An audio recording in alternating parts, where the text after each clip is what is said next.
মধ্যপ্রাচ্যের রাজনীতিতে এক ঐতিহাসিক মোড়। দীর্ঘদিনের উত্তেজনা কাটিয়ে অবশেষে শান্তির সুবাতাস।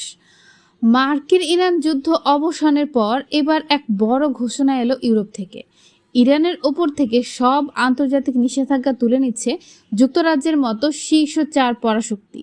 গত 14 জুন এক যৌথ বিবৃতিতে যুক্তরাজ্য, ফ্রান্স, জার্মানি এবং ইতালি ইরানের ওপর থেকে অর্থনৈতিক ও কূটনৈতিক নিষেধাজ্ঞা প্রত্যাহারের ঘোষণা দেয়। পাকিস্তান ও কাতারের মধ্যস্থতায় যুক্তরাষ্ট্র ও ইরানের মধ্যে যে শান্তি চুক্তি হয়েছে, এটি তারই ধারাবাহিকতা। এই 4 দেশ স্পষ্ট জানিয়েছে তারা মধ্যপ্রাচ্যে স্থায়ী শান্তি ও স্থিতিশীলতা দেখতে চায়। তবে এই নিষেধাজ্ঞা প্রত্যাহার কিন্তু নিঃশর্ত নয়।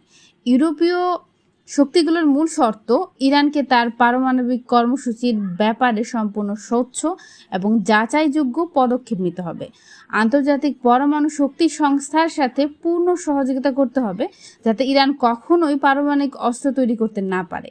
এই চুক্তির প্রভাব ইতিমধ্যেই পড়তে শুরু করেছে বৈশ্বিক অর্থনীতিতে।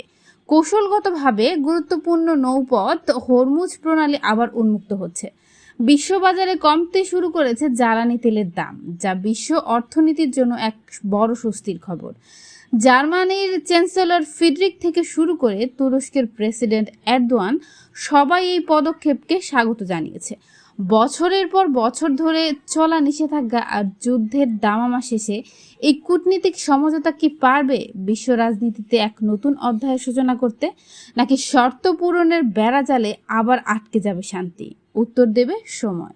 আতিয়া ইবনাত রিফা, ঢাকা চ্যাট।